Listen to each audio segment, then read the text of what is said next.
इस दुनिया में आपको हमेशा ऐसा लगता है कि मेरा दोस्त मेरे साथ में है, मेरे रिश्तेदार मेरे साथ में, मेरे रिलेटिव मेरे साथ में है, और जब समय आता है तो सबको धोखा दे देते हैं, पीठ पे खंजर भोंक के चले जाते हैं, कोई आपका साथ देता नहीं है। तो असल में आपके साथ में कौन है, इसके बारे में अगर कोई जानकारी नहीं है तब सही वीडियो पे आए हैं। हेलो फ्रेंड, आज का टॉपिक आपके लिए बहुत इंटरेस्टिंग होने वाला है, क्योंकि आज के टॉपिक में आपके लिए एक सवाल लेकर आया हूँ। कौन है आपके साथ में, आपको क्या इसके बारे में कोई भी जानकारी है? आपको लगता है हम अपने लाइफ में जब आगे जाने की कोशिश कर रहे हैं, सब लोग हमसे बस इतना ही कहते हैं ये काम तुमसे नहीं होगा, पर मैं आपको ये कहना चाहता हूँ, जब सब लोग आपसे ये कह रहे हैं उस समय भी आपका साथ देने वाला कोई एक जन है। वो कौन है, इसके बारे में अगर आपको जानना है तो वीडियो को पूरा देखिएगा। और असल में क्या सच्चाई है, मैं आपसे क्या कह रहा हूँ, किस डायरेक्शन में आपको लेके जा रहा हूँ, ये वीडियो से आपको क्लियर हो जाएगा और आपके मन में जितना भी आशंका रहता है सब दूर हो जाएगा। तो चलिए बिना देरी के वीडियो को स्टार्ट करते हैं। आज मैं आपको जो बताने जा रहा हूँ कोई कहानी नहीं, एक रियल घटना है। ये घटना एक डॉक्टर के बारे में है। वो डॉक्टर बहुत अच्छा से सब काम करता है, अपने काम को हमेशा आगे रखता है। वो कुछ भी काम कर ले पर सबसे पहले उसका काम डॉक्टरी का ही होता है। उसके मन में हमेशा ये चलता है ये मेरा काम नहीं है, ये मेरा कर्तव्य है। उसके मन में कभी ये नहीं चलता कि पैसा कमाने के लिए डॉक्टर बनाऊं। उसके मन में हमेशा ये चलता है हमें दूसरे का सहायता करना है, दूसरे को जान बचाना है, इसीलिए मैं ये काम कर रहा हूँ क्योंकि भगवान ने मुझे इस काम के लिए चुना है। ऐसा भावना उसके मन में रहता है। उसके मन में बहुत ही अच्छा भावना रहता है। कभी भी उसे कहीं पर भी बुलाया जाए वो चुपचाप चला जाता है। वो कभी ये नहीं देखता है कि रात है या दिन है, बारिश हो रहा है कि गर्मी पड़ रहा है। उसके मन में हमेशा ये चलता है मुझे मरीज का जान बचाना है, नहीं तो वो मर जाएगा। वो अपना काम को काम नहीं समझता है, वो अपने काम को धर्म समझता है और ये सोचकर वो काम करता है। ऐसे ही इलाज करते करते बहुत दिन बीत जाता है। एक दिन अचानक से बहुत बारिश हो रही होती है और वो अपना घर में रात को 12 बजे आता है। इतना बारिश हो रही है कि एक बार यदि कोई घर आ जाए तो वो बाहर निकलने का उसे मन नहीं करेगा। वो रात को 12 बजे अपने घर आता है और फ्रेश होकर खाना खा ही रहा होता है कि अचानक से कॉल आती है, हॉस्पिटल में मरीज का बहुत हालत खराब है, आपको जल्दी आना पड़ेगा, अगर आप जल्दी नहीं आए तो हम इसे बचा नहीं पाएंगे। ये सुनने का तो अपना ब्रीफकेस लेकर अपने घर से निकल जाता है। हॉस्पिटल जाने वाले रास्ते में बीच में एक टनल पड़ती है, उसे टनल क्रॉस करके अपना हॉस्पिटल जाना रहता है। जब वो टनल के सामने से क्रॉस करता है तो एक आदमी से बुलाकर बोलता है, सर आपके पास मैचिस है क्या, मुझे सिगरेट पीना है। ये सुनने के बाद वो मैचिस निकाल कर उसे दे देता है और जाकर उस मरीज की जान बचा लेता है। उस मरीज का पूरा चेकअप करने के बाद वो 2 बजे वहां से फिर अपने घर के लिए वापस आता है। उसे वही टनल क्रॉस करना है।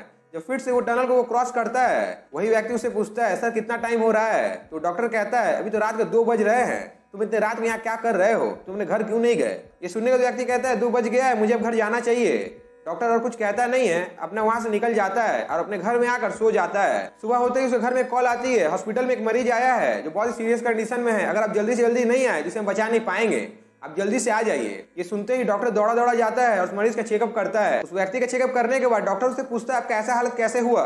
वो व्यक्ति कहता है शायद सुबह का 3 बज रहा था, मैं जब उस टनल से पास करने की कोशिश किया तो व्यक्ति मुझे बुलाकर कहता है, सर माचिस है क्या? मैं जैसे उसे माचिस देने की कोशिश करता हूँ वो डंडा निकाल कर मुझे बहुत मार मारता है और मैं सब कुछ लूट लेता है और वहां से भाग जाता है। ये सुनने का डॉक्टर टेंशन में आ जाता है। उसके मन में ऐसा चलता है उस टनल से मैं 2 बार पास हुआ था और वही व्यक्ति मुझे भेटाया था, और उस व्यक्ति ने मुझ पर हमला क्यों नहीं किया? जब वो अपना केबिन में जाकर बैठता है तो न्यूज चैनल चल रहा होता है, वहां पर लिखा हुआ है उस टनल से उस व्यक्ति को पकड़ा गया है, पुलिस स्टेशन में रखा गया है। ये डॉक्टर अपना सब काम छोड़कर उस पुलिस स्टेशन में जाता है और उसी व्यक्ति से जाकर मिलता है और उससे पूछता है मैं वहां से 2 बार गुजरा, तुमने मुझ पर हमला क्यों नहीं किया? मैं तो 1 बजे भी आया था और 2 बजे भी आया था, पर तुमने हमला क्यों नहीं किया? ये सुनने वाला व्यक्ति कहता है मैं एक इंसान पर हमला करता हूँ, आप 2 लोग थे, मैं 2 इंसान पर हमला नहीं करता हूँ, क्योंकि अगर मैं एक इंसान को मारने की कोशिश करूँ दूसरा इंसान मुझे मार देगा, इसलिए मैं हमेशा एक इंसान पर ही हमला करता हूँ। ये सुनने के बाद डॉक्टर चौंक जाता है। उसके दिमाग में कुछ चलता नहीं है, उसके दिमाग में यही चलता है मैं तो अकेला गया था, 1 बजे और 2 बजे दोनों टाइम में अकेला था। ये सुनने का डॉक्टर कहता है तुम क्या मुंह बड़ी बातें कर रहे हो, मैं तो अकेला ही था। व्यक्ति कहता है अगर तुम अकेला होते तो शायद उस बेड पर तुम पड़े होते जहां पर वो व्यक्ति पड़ा हुआ है। मैं तुमसे झूठ क्यों कहूंगा, तुम्हारे पीछे और एक व्यक्ति था जो तुम्हारे संग संग चल रहा था, इसीलिए तो मैंने तुम पर हमला नहीं किया। ये सुनने के बाद डॉक्टर बहुत ही शॉक हो जाता है, टेंशन में आ जाता है और वो डॉक्टर अपने किताब में ये पूरा स्पष्ट करके लिखा गया है असल में वो रात को अकेला ही अपने घर से निकला था और बहुत बारिश हो रहा था और जेल में वो कैदी कह रहा है कि तुम्हारे संग में एक और व्यक्ति था, इसलिए मैंने तुम पर हमला नहीं किया। ये सुनने के बाद वो बहुत ही शॉक हो जाता है और टेंशन में आ जाता है। उसके मन में यही चलता है लगता है भगवान ने मेरा हेल्प किया है, क्योंकि मैं दूसरे का हेल्प कर पाऊँ इसलिए भगवान ने मेरा हेल्प किया है। अगर मैं वहां पर पहुंच नहीं पाता तो शायद व्यक्ति का जान चला जाता, इसीलिए भगवान ने अपना दूत को मेरे पीछे भेजा था और इसीलिए मेरा जान बच पाया, नहीं तो मेरे हॉस्पिटल में शायद मैं ही पड़ा रहता और मुझे देखने वाला कोई होता नहीं। इसीलिए मैं आपको इस वीडियो से क्या समझाना चाहता था शायद आपको क्लियर हो गया होगा, पर मैं आपको इस वीडियो से यही कहना चाहता हूँ अगर आपके लाइफ में आपका कर्म अच्छे होंगे, कोई आपका साथ दे या ना दे इससे फर्क नहीं पड़ता है, भगवान आपके संग में हमेशा रहेंगे। और आपके दिमाग में कभी ये सोचने की जरूरत नहीं है मेरे संग में कोई नहीं है, नहीं, आपके संग में इस दुनिया में कोई नहीं है, पर भगवान अपने दूध आपके लिए जरूर भेजते हैं और सही समय पर आपका ठीक काम हो जाता है, सब काम बन जाता है। इसीलिए मैं आपको ये कहना चाहता हूँ आप अपने लाइफ में कुछ भी कर सकते हैं पर ज्यादा सोचने की जरूरत नहीं है।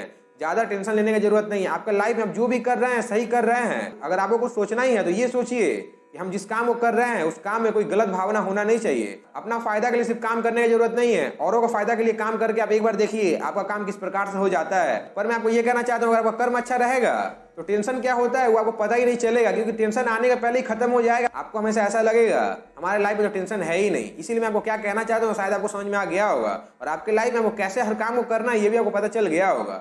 मैं आपको बस इतना ही कहना चाहता हूँ, आपको कुछ भी करना है आप करिए, कोई फर्क नहीं पड़ता है, पर आपका कर्म हमेशा अच्छा होना चाहिए, दूसरे के लिए लाभदायक होना चाहिए, तब जाके आपको फायदा मिलेगा। अगर आप अपने बारे में सोचकर, अपना लाभ के बारे में सोचकर काम करते हैं तो इस दुनिया में कोई आपका साथ दे या ना दे, पर भगवान आपका साथ कभी नहीं देगा, क्योंकि आपका कर्म ही अच्छा नहीं होगा तो भगवान क्यों आपका साथ में रहेगा। इसीलिए मैं आपको ये कहना चाहता हूँ, हमेशा कर्म अच्छा करिए। आपका काम पूरा होने में टाइम लग सकता है, पर एक बार अगर पूरा हो गया उस काम से आपको कोई हटा नहीं सकता। आपको इस प्रकार से सक्सेस मिल जाएगा कि आप इतना मजबूत हो जाइएगा कोई भी आपको हिला नहीं पाएगा। शायद मैं आपको क्या बताना चाहता हूँ क्लियर हो गया होगा, और आपको ये भी समझ में आ गया होगा कि कौन है आपके साथ में। आपके साथ में स्वयं भगवान है, क्योंकि भगवान से बढ़कर इस दुनिया में कोई है नहीं, क्योंकि भगवान ने इस दुनिया को बनाया है। इसीलिए मैं आपको ये कहना चाहता हूँ, आपको किसी और के चक्कर में पड़ने की जरूरत नहीं है। आपको ये सोचने की जरूरत नहीं कि मेरा फ्रेंड मुझे हेल्प करेगा या मेरा रिश्तेदार मेरा हेल्प करेगा, नहीं। आपको ये सोचने की जरूरत है सबसे पहले आपको स्वयं का हेल्प करने की जरूरत है। अगर आपका डिसीजन सही है, अच्छे काम के लिए है, तो टेंशन लेने की जरूरत नहीं है। आज ना कल आपको सक्सेस जरूर मिलेगा, और इस प्रकार से मिलेगा कि वो सक्सेस आपको कोई छीन नहीं पाएगा, क्योंकि भगवान को भी पता है कि आपका जन्म इस दुनिया में इसीलिए हुआ है कि आप दूसरे का हेल्प कर पाए, इसीलिए भगवान ने आपको भेजा है। मैं आपको बस इतना ही कहना चाहता हूँ, अगर आपके लाइफ में कुछ ऐसा हो रहा है और आपको ऐसा लग रहा है कि ये कैसे हो गया, समझ जाइएगा भगवान आपके साथ में है। अगर आपको समझ में नहीं आ रहा है कि अपना कर्म कैसे अच्छा रखे, तो धर्म के रास्ते पर निकल जाइए। अगर आप एक बार धर्म के रास्ते पे निकल गए तो आपके हाथों से कभी गलत कर्म होगा ही नहीं, क्योंकि आपका धर्म आपको गलत काम करने देगा ही नहीं। आपका हाथ और आपका चरित्र गंगा जल की तरह पवित्र रहेगा। शायद मैं आपको क्या बताना चाहता हूँ आपको क्लियर हो गया होगा। अगर आपको समझ में आ गया तो नीचे के रेड बटन से प्रेस जरूर करिएगा। ऐसा मोटिवेशन वीडियो मैं आपके लिए लेकर आता हूँ। जय हिंद।